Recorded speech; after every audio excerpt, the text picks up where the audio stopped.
Hello everyone, it's Michael the Mechanical here, and today, well, I haven't really done any video today, but I'm doing one right now, aren't I? I'm going to go into a little bit about what I've done today, as well as what the topic of this live stream is, video, and the idea is, I was thinking about, well, multiple things.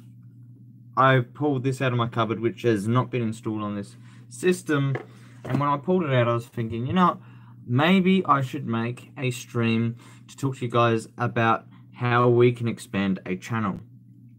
So it's not as easy as people say, but it's also something you've got to literally use your tools, and there's a whole bunch of tools to use to expand your channel. And what I've done is I've just opened up my channel here in my screen browser, and what I've learnt over the years of using YouTube, I can't remember where it was. I think it's in the YouTube Studio beta, because it doesn't give me the other option anymore to use the original. But if you go into here, you can literally use the dashboards, video, channel, videos, and then the analytics of these videos to figure out what's trending on your channel. So what I've got here is apparently 14,665 views on the 4D56 injector pump part 1. And we notice it's an hour and 4 minutes with 15 seconds long.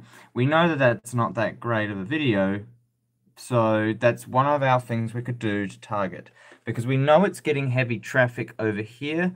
We know it's got more likes than dislikes.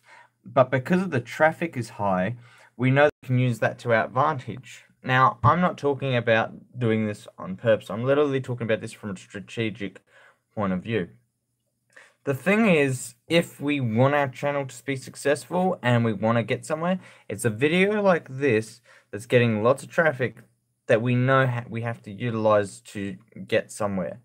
And to make sure we stand out from the crowd, we need to literally look at all these views. The videos with the most views. Now, if there's a trend, we can look at that trend to get an identification on what's going on. Why is this very popular videos? So, from what I can tell here, people are looking for injector pump rebuild videos, and it's been about 14,000 views. Here, it's the 4D56 engine success then failure. It's more or less the 4D56 part that people are looking for. So we know 4D56 and we know injector pump. And we know that that was from the same time period, so we know they've been looking up 4D56. And that is how they come across those videos. Now, this video here, it just suddenly drops off. And we now know that these two top videos are only successful because they're 4D56 videos. Now, if I scroll through, I don't see much traffic for the Triton. It does have traffic, but not as much as other videos. We notice the traffic just drops off, and it starts getting worse and worse and worse. There is another page, and I want to go potentially to the very bottom of my channel where the videos are least watched. So there's a whole bunch of factors you got to play into part to make your videos and your channel successful. To make your videos and your channel successful, you literally cannot be making videos that people don't want to watch. If we're looking at this, we see there's 0, 0, and this was in this month, so that was 21 days ago. This here, August 2nd, that was last year, and it literally doesn't have any views, but it's unlisted, unlisted, unlisted. Okay, so that makes sense. The reason they haven't been seen is because they are literally unlisted, and there's reasons for that. Here we go. This is one that's decent to look at, and it's because it's Project Ford and Triton plans. So this is literally people who are literally following the channel who are going to notice this. This was 2 years ago, because we're in 2019 now. That was in 2017. That only had 4 views. Scroll down further to our 6 views. That was in, how recent was it? August the 1st, 2018. Then there's the 23rd of 2017. Planning content, stand by. Vlog update, Triton irregular wear. And then we have a 4D56T. That doesn't seem to be getting found, but that doesn't matter because people straight away, the first thing they see is the title of the video, regular wear. If I'm a person looking for a video about a vehicle, I want specifics. I don't want this, oh, Triton irregular wear. Well, what's irregularly wearing on the Triton? There is no real direction on what I'm looking for. Is this what I'm looking for? Triton irregular wear. What is this irregular wear? Is it line up with what I'm looking for? No, it's not the first thing I'm going to click because we're topicking it around an irregular wear that we don't know about. So I'm not sure what this is about. It looks like something to do with head gaskets and pistons. It's not a very popular 46 video. If we go planning content standby, that would be specifically to whoever's watching the channel. It's got 7 views. It was in 2017. We can see that this one here is a Ford Fairlane 1987 patch job done. This is literally trying to tell your story that no one knows about, no one really cares about, because you don't have an audience for it. There's only 7 views on that from 2 years ago. And then there's this one unlisted, and then we go to the one that's listed. Car should be 30% less in value upon first owner in books. That literally only has 8 views. It's not very interesting. It's not a topic anyone's looking for. Come on, don't do this to me, camera. This camera likes to do that a lot. Injector pump, stay tuned. Not many. Well, there is a fair few views. I guess it's okay, but it's still too many years ago. And there's really no direction here for what you're looking for. From what I understand, it's all about giving a lot of direction on what you're looking for. With these part 1 to 5 videos with the Ford Fairlane, ZL Fairlane, it's something that people who know about the car are interested in seeing. It's something people who followed the channel are interested in seeing. And that's how I know there's comments, there's views, it makes sense. There's 2 dislikes, so 2 people don't like it. Paving, because I want a 1991 Triton MH. This would have been years ago before I potentially got... Actually not, that was during 2015, so no, that is not the same scenario. We now do the Triton drive. Okay. It's not a very interesting video either. But at this point, we're starting to see the views change. I don't know what the total views over the channel would be, but we are going upwards. It's not very much, 14% up, probably from last month or something, and then 2% watch time is up. So we're getting better and better and better based on that. These videos are recent and they've gotten views, and it's all because of this 4D56. That's what people are interested in. And then the Pajero engine, it's mostly the 4D56, and then we're talking about the trial and error. It's a live stream. It's because it's live and it's recent, people are interested in live streams that are live. So if we change and we go look at the live streams, there'll be a different assortment in the filtering. So if I go from the lowest to highest, or the highest to lowest, we can see that we currently have had 1 viewer on this. Let's talk about expanding our channel video public, and it's today. It's already had 1 view. All these other videos apparently have no views upcoming that have been done, but they haven't actually gone up apparently. So that's interesting that they're not still up. Runs with yep, that has 159 views with machined Pajero cam update. I don't know what that means. Oh yeah, that's the cam gear on the Triton 4D56 is from a Pajero, which was a square tooth, and we made it round, so that cam is from a Pajero motor, and we have 159 views on that. Tata for sale, 1800 on the offer. It's still public, 103, and suddenly just dropped off. I'm not even sure why. It might be because people went looking to see the video, testing. Yeah, it just suddenly drops off. The 4056T doesn't seem like it got much attention because it's trying to tell a story rather than giving information on something. On its last, this sounds like a story, and not many people are after stories. They're after facts. That's why they go looking for these car videos. They look for facts. So what we've got to do is to make this channel a hell of a lot better. There's a plan we need to put in place. And that plan is essentially to filter what content we're making, to filter the videos we make and upload, and have prerequisites essentially and criteria to meet for our videos that we're making. So I'm just going to open up Word, and we're going to start here and now. So the question is our identity. We've had this identity for a while.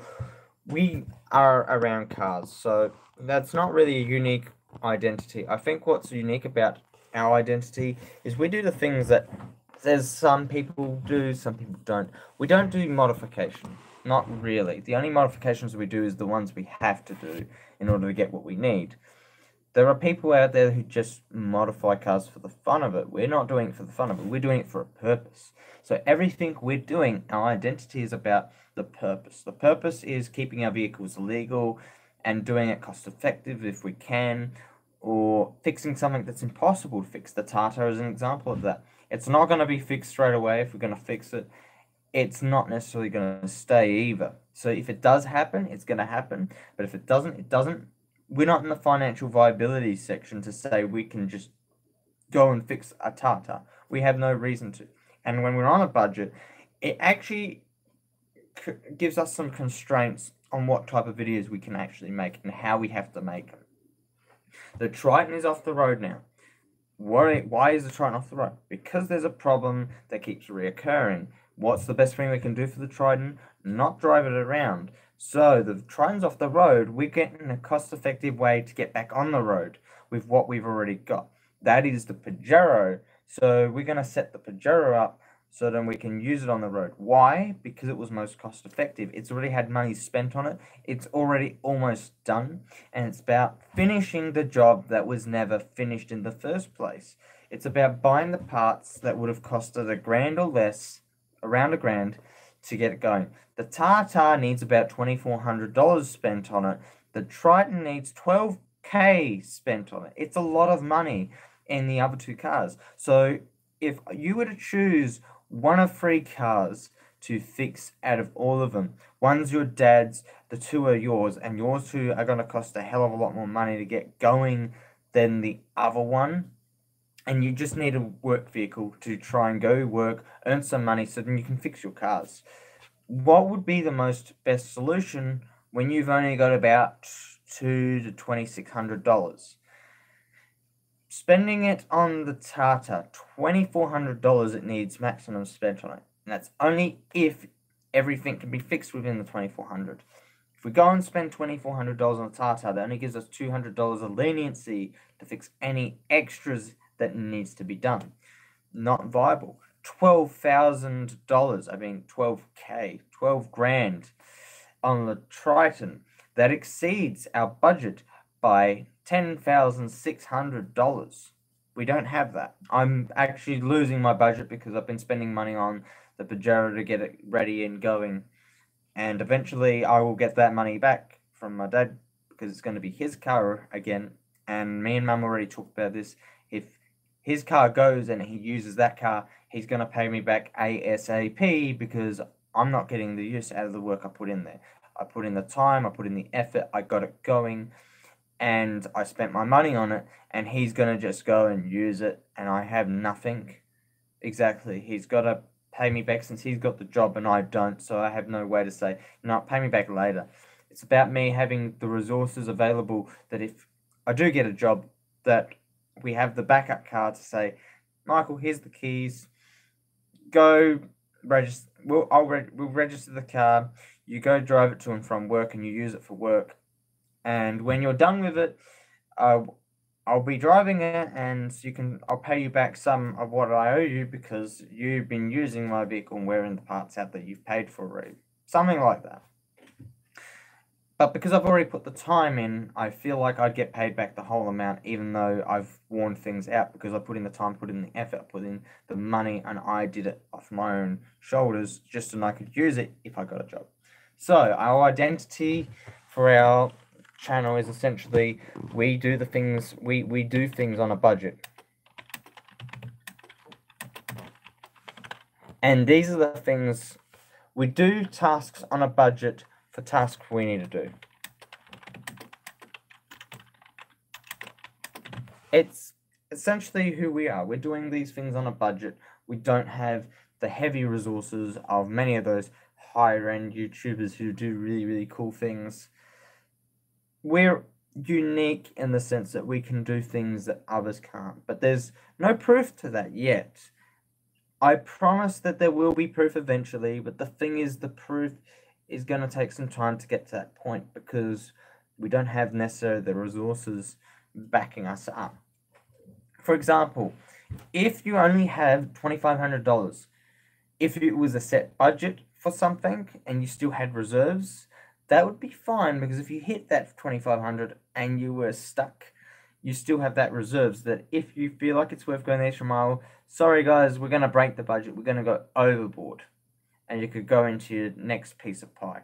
My piece of pie is not $2,600 right now. I've actually got less than that, and I'm going to have even less than that. And the reason I only have that much is also because I'm actually got money that's not mine, in the sense that I worked for it, but because tax time is just around the corner, it's money, there's some money in there that I've got to put to the side.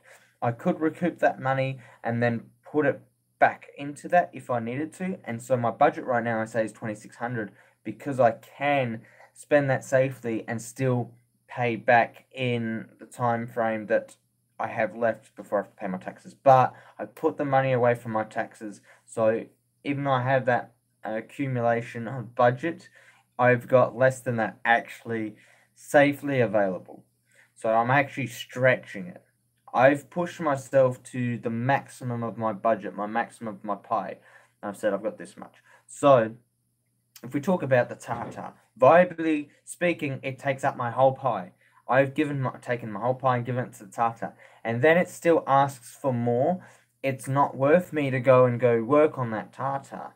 And then this Pajero here, it's only asking for a small piece of my pie, and if I need to spend more, I've still got that leniency before it cuts into my pie that I need for other things, such as paying my taxes and my bills. So that's the thing. I've already set away my bill money, I've already set away my tax money. I'm getting a payment tomorrow because New Start allowance is what I have, and I'm actually going to be going from the current one that I'm on now, the job agency. I'm going to be potentially going on to another by recommendation of the job agency I'm with, based on the fact that I do have some issues that I struggle with that make it hard. So I'm not going to go into much detail about that now. I think it's important that I focus on what I'm trying to do right now. Because I can't exactly reliably get a job right now, and I haven't gotten a job yet, and it's been 4 weeks, I'm planning on going and doing some volunteering. The reason to do the volunteering is so then there's not a hole in my work history, that I can go from A to B, and I still have that history, and I'm building it up. By building up my work history, I'm essentially saying to my new employer, I'm reliable, you can hire me. Whereas my job history right now has a bit of a hole in it, and it's kind of skeptical to them. It's like, there's a hole in your work history. What's happening here? The hole in my work history is essentially the fact that I went and did studies, like full-time studies. I had my education stuff that I had to do, etc. So now I have to get onto the filters. How do we filter our content? What are prerequisites that we need to meet? To meet our criteria for our videos, we essentially need to appropriately title videos. So appropriately design videos.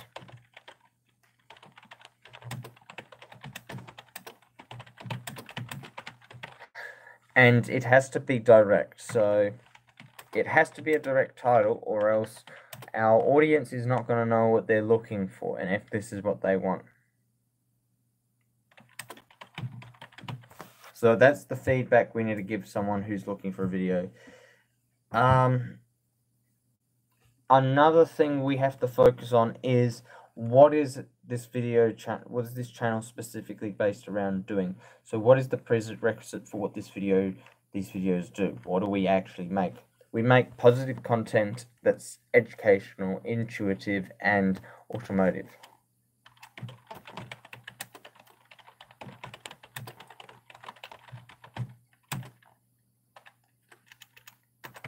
So positive, automotive, educational, that's what we mostly do. What does it involve? It involves doing things that other people don't do, or doing things that people can't do.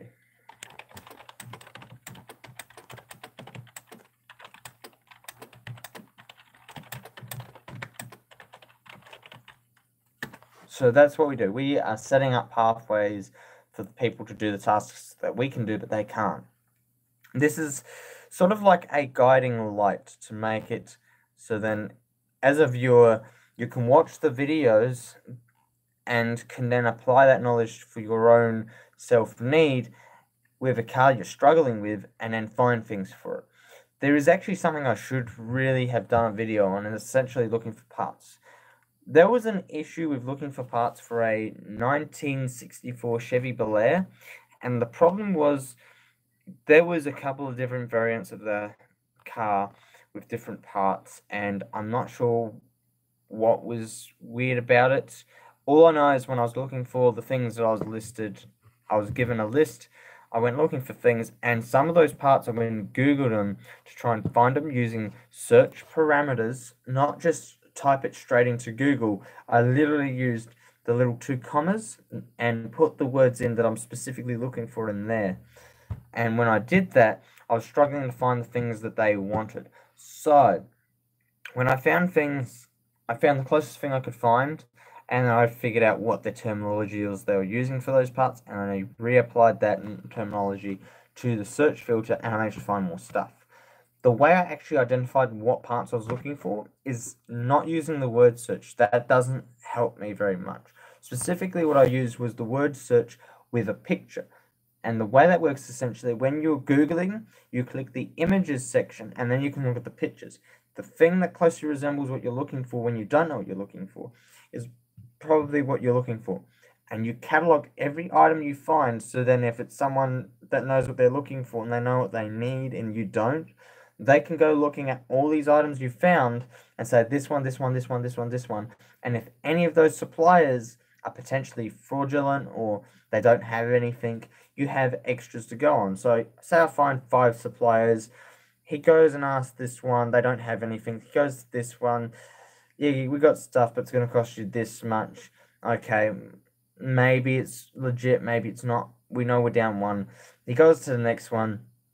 We have second-hand parts. Okay, so it's going to be this price. Yeah, okay, I'm happy with that. But he goes on to the next one. We have brand new parts, but you're going to have to pay first, sort of thing. It's only like, yeah, that's right, we do pay first, but you don't get your parts in the time frame they specify, or it seems like a dodgy time frame to receive your parts. Okay, well, maybe we'll write you off the list because you do have new parts, but you do seem a bit dodgy, and your reputation does not perceive you.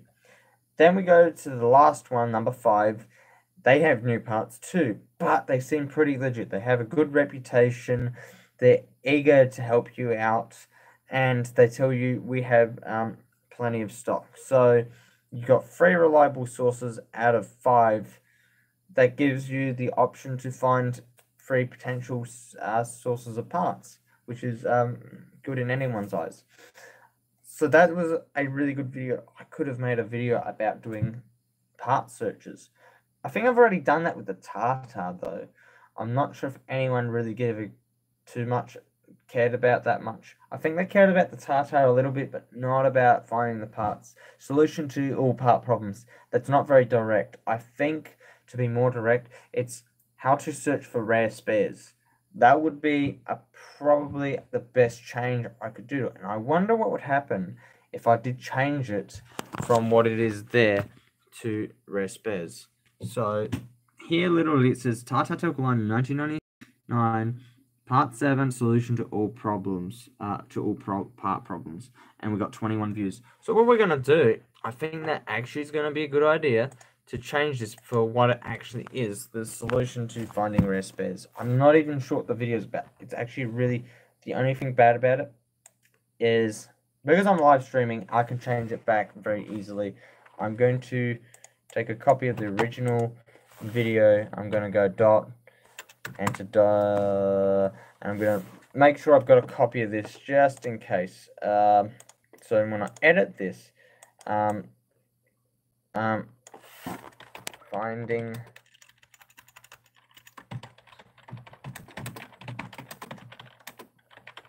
solution to finding rare spares. I'm not sure how direct that is. I think there's more ways to get more direct. I'll have to leave it for now. But if the view count goes on from 21 views to something ridiculous like 200 views, it means that I did have the text wrong. It was actually the incorrect way to word things. Okay, so we've got, for our identity, essentially what we do is, for a filter, we got to appropriately design our videos and titles. It has to be direct as possible. Number 2, we've got positivity, automotive, educational. That's what these videos have to be. Doing the tasks no one else can do. We have to do those sort of tasks. What tasks can no one else do? No one else can go and find parts for a rare car. It's very hard to do that. And if you can't find the parts in the first place, you're stuck with a car that you can't fix. Normally, people just sell them. There is a solution. Finding a way to get those parts remanufactured as a first pass. Second pass is to find a viable replacement, and a third pass is to update the parts themselves to something more modern that you can actually use them. This has been done on many cars. So I'm going to leave it alone, this section, because it's going to be really hard. Do we have to specifically make these videos? We have to make channel-specific videos. So are we going to be a vlogging channel? We're going to have some vlogs, okay? Vlogs,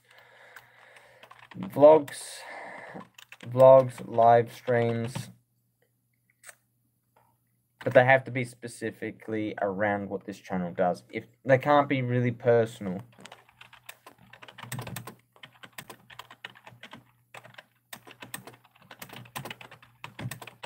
So they have to be specific for what the channel does. Okay. So, have to be specific for what the channel does. Must be. Is there any other things we can think of as a filter? This is just the first pass. I'm honestly trying to think. They really need specific. They need really the filters. They have to be picture. The thumbnails have to be relevant.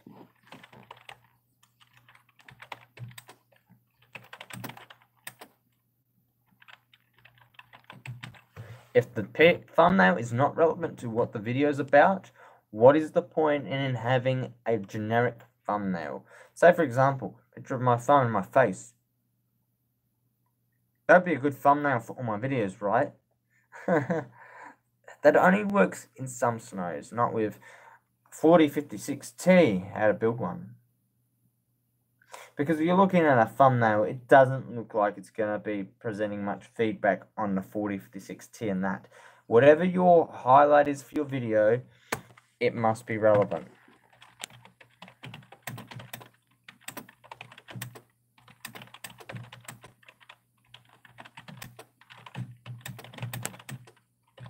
So, I'm not very good at multitasking when it's late.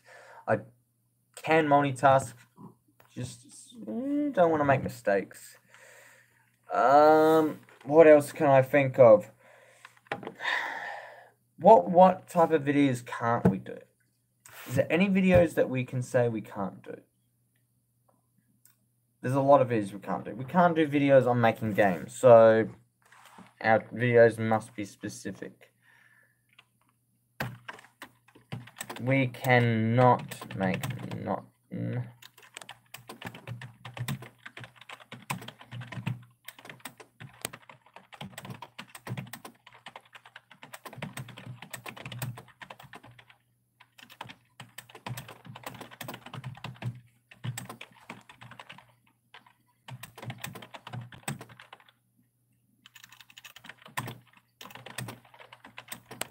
Okay, so relating to something in context, out of context, we cannot be making gaming videos.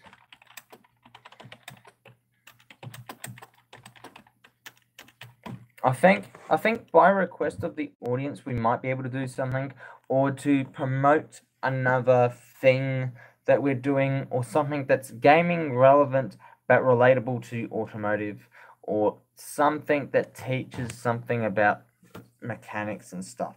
I don't think it would be bad to do something like that. I think what is relevant is anything relating to learning. Anything that aligns with the values of positive, automotive, and educational. If something is not positive, it does not align. If it's something that's automotive, it aligns. If it's not automotive, it doesn't really align. If it's educational, it does align. But those are the prerequisites. If it's not positive, no. If it's not automotive, no. And if it's not educational, no. Can't be on the channel. Educational represents a lot of various levels. This video currently you're watching is educational. It is informative enough that it's also based around automotive. It is quite positive in the sense that it's not negative and telling you cannot do this. It's not telling you, it's not negative, and there's no violence. There's nothing to put anyone down. There is nothing that's bad about the videos. So I need to find a way to make positive mean something in the contents of a document that we make. Now, I'm not going to promise that I'll finish it anytime soon, but what I will promise is if we are going to the future and there's not much to do, I'm going to install this, and I will try, and I mean I'm going to try, but I'm not going to necessarily yes or no. I've got a camera. It's probably hiding in this corner still. I will literally try to find my camera, use my camera, and make videos again. I will go in with a plan. A plan of attack. No. What we're going to do with this is we're going to try and use this. This is no longer owned by Sony. Sony no longer makes this or develops this. It's Magnix. I don't even remember what the name of the company was, but the company that now develops that software is no longer Sony. They're focused on other things. Shoot. Yawn. They're focused on other things. My plan at the moment for what I'm going to do is essentially what I'm going to do is try to make specifically professional based videos on the channel, and this is gonna be really difficult because I'm going in with a plan. It gives me some direction to polish up the way I'm making my videos and meeting a criteria to which I can then upload or not upload a video. And if I do upload a video, I have the choice to take it down based on the fact that it does not meet the prerequisites, and then I can make an apology to say that this did not meet the criteria for my videos. And if we go in as a plan with this stuff, we have the choice to make the decision that it aligns or not aligns. A lot of these videos do not align currently with the channel. That is why this channel is growing slowly. There is also some points in here that people are looking for specific information on putting together an injector pump. If we want to cover building an injector pump, it's a lot of information to follow, and because of that, there needs to be various levels of information presented in multiple videos. So if someone wants a specific information on assembling certain components, there needs to be a video on that. It needs to convey a bunch of different words that someone can follow. The governor, the speedo, the idle speed, I don't know what they call it, but that is a gizmo that some people are lost with or get confused with. It's a little thing with a magnet inside the thing. I've gotten asked once about it. If I can make it so it's easy enough for people to follow the videos, making a set of videos that's followable based on what they want to know, they will then be able to find the information they want on the channel. It'll all be aligned to educational, automotive, and positive. It will align to most of that stuff. It'll be a live stream, vlog. When we're talking about vlogs, it's like, this is a vlog. This is a live stream vlog.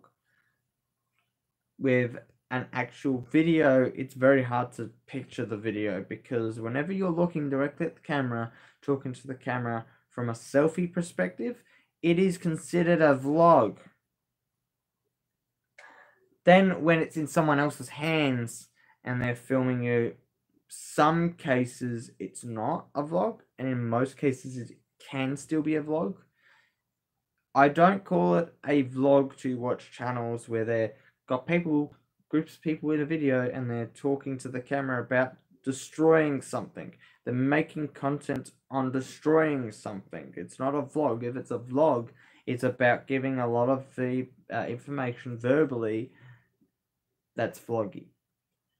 Vlogs don't do so well when you don't have a strong connection, community, communication, vocalization.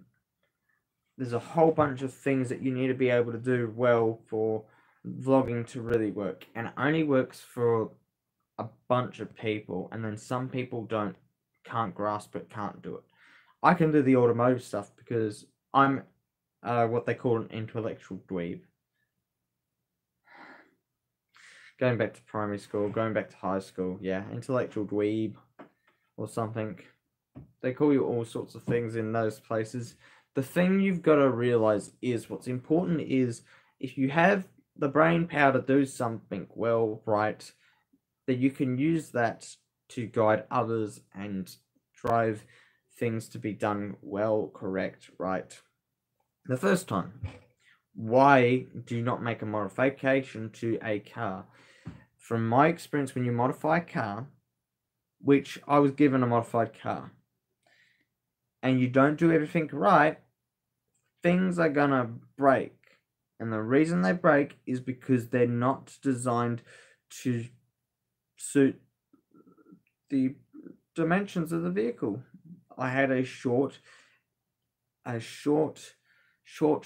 wiring loom for the alternator, and eventually it rubbed out, and then it was earthing and blowing fuses left, right, and center. Then I've had a brake line which managed to contact the body of the car. It got cut. I lost brakes around the corner. I still had fluid, but I drove only back home with the handbrake. And the reason I did that is I knew the handbrake was still okay to use, and it was an emergency situation to get the car home, not hit the brake. If I hit the brake, I will do damage to the rest of the parts. I will lose fluids, and I have a bunch of issues. I got the car home. We fixed the car. I took it to the brake specialist. They made a new thing up. They fixed things up.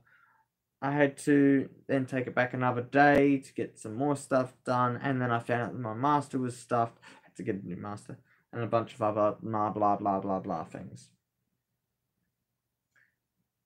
This video is essentially a vlog. It's not a very good vlog. I swear on that.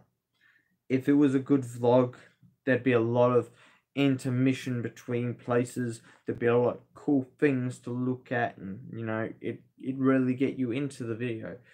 This is the kind of video that gets you into it in an intuitive kind of way. It's like Engineering Explained. He does a vlog that's not a vlog. He does a content video based on engineering feedback. He does it on a whiteboard. He prepares in advance of making his videos, and then he puts things up, and then he films, and then he talks about it, and then he explains it, and then people are intrigued by what he's talking about, and that's why they follow him. That's why they subscribe. That's why they like. That's why they comment. That's why they ask questions. That is why they're engaged. With this channel here, at this point in time, the only thing that I need to do is set up a plan on how am I going to increase my channel size. How am I going to get from 0 to 1,000, essentially? We're already at 107. Can we get to 1,000? And what are the methods we're going to use to do that? So, if I want to get my channel from 0 to 1,000, I haven't been doing a few things that a lot of YouTubers do, especially in the beginning. And once their fandom picks up, The fans normally are the ones that spread information based on the fact that you have a large viewer base. But the thing is, as soon as you stop doing that thing, while you go from going uphill like this, you'll end up going up and then you'll stop and then you'll sort of go up slightly. You'll go on a slight slope. If you want to maintain your position and pole going up, you really need to keep doing those things. And those things essentially are to persuade your audience to subscribe, share, like, activate your alerts, and feel free to comment. We want to hear what you've got to say. And the thing is, by telling them you're going to respond, they know that you can't, but they have the idea to send a message and then try anyway to get a response. Because if they get a response, it's like, oh my gosh, he responded to me. Oh my god. That is the thing that it's like anticipation. I'm anticipating that I might get a response. And then it's awesome when you do get the response because the anticipation's over. It's actually happened. It's just really cool. It's really exciting. If it happens too often, you respond to someone too often, you lose a little bit. But it is important to address the questions, not the silly comments. Silly comments, no need to address them, but if you want to, do so anyway. But if there's questions, it's important as a leader to answer those questions, because if you leave them blank, they will never have an answer. To answer questions is what we are meant to be able to do through the feedback loops that we have. I can't promise that I'm going to do this well. I can't promise that I'm going to go to 1,000 subscribers. I can't promise that I'm going to ever have 1 million subscribers. I can't promise that I'll ever be viable. But what I can say is, if I was in that position where this is the things that I want to do, and this is the things that are making me, the things supporting me and giving me a job, essentially, what I would essentially do is reinvest whatever I got back into this. It'd be like a business sort of deal. And that's what YouTube is. YouTube is a business. Every channel on the internet is a business because they've got their viewers, which are the consumers of the ads that they view. And as a YouTuber, you have to use these ads to gain revenue to fund your next videos. And then there's some channels which do merchandising. That's another one. The way things have to work in order for you to be successful, that you have to piece everything together right. And you have to also have perfect timing. You have to have a consistent quality. You have to have someone who's like shares it with the videos with their friends without you having to ask them. That is the best way to grow. If you ask, that's really good too, because if you keep asking, those people who don't think to tell their friends or family or whatever won't. There's going to be positive feedback loops. There's going to be negative feedback loops. There's going to be likes. There's going to be dislikes. To get rid of dislikes, don't even think about it. Don't worry about it. Some of those people out there are just disliking you because they're jealous. Some people just dislike you because they want to. There's some people who just do it because it's true that they do actually dislike you, that your videos aren't really impressive to them, that they don't like you, they think someone else does it better than you. There's people who will bully you and just want to bully you for the sake of it, to try and see what your limits are like, to see someone quit and then lose everything. There's a whole bunch of stuff that could happen and will happen. So what are we going to do? I feel like what I want to do with this channel is I don't want to make the videos myself. I want to get someone else to make them. But what I also would do is just do it anyway, because I need to do it if this actually pans out. I will try to do it. I can't promise anything. What I want to do is work on these cars and get them done. I don't want any more problems. I would like to not have problems with other things in my environment, and I would like to see the XW finished. I would like to start on the ZL and have that professionally done and get the whole interior done, the whole body done. I would like to have a workshop and build things from scratch. That would be really cool, because I'm not necessarily about fixing everything up. Things I like, I want to fix. Then there's the point where I want to build things from nothing. I want to take raw materials and fabricate it into something real, and then use that something real to bring to something like a show, and then people look at it and be like, what's that out of? It's not out of anything, it's custom made. What? You made that? Yep. I wanna kind of bring the edge to an audience that doesn't realize they exist, that they actually do. They're the people who want to make things, the people who want to fix things, who want to do the things that others can't do, because it's unique, it's different, it's awesome. Essentially, if I build a hot rod, it'd be completely unique. It'd be very expensive to do too, because who builds a custom engine? Who builds a custom trans and a custom diff and all this driveline stuff? Who follows the rules and regulations with a custom build? What I've learned is people get a custom rat rod body and chassis. What they do is they then try to leave anything back in the 70s or 60s or 80s or something back then, when there was no cat converters, there was no specialized computer equipment that goes on the engine. If I can get to the point where my channel is doing that well, we might actually build something. Not necessarily me with my own hands, because my hands are only capable of doing the mechanical things. They're not very good with panel beating at this point in time. It's too early to tell if I'm going to be good at that stuff or not. I believe I could tune a car if I had all the tools and I understood how they work, and I could use them from one lesson essentially, because then I can understand how they work and what I can identify. But I can't promise that I'll understand the problem straight away. It'll be a learning experience. The Fairlane, fully restored. Let's get another one and then customize it. Make it like a sleeper. Make it the same Fairlane, slightly different number plate maybe, and then throw it out there that people are like, oh, this is the same Fairlane. No, it's not. Because they saw the Fairlane that's stock standard, and they saw one that looks stock standard, but it's a sleeper under the hood. Anyway, I've done a lot of this video already. I'm going to pack it up, get some rest, go to my appointment tomorrow, do my things, plan the next video.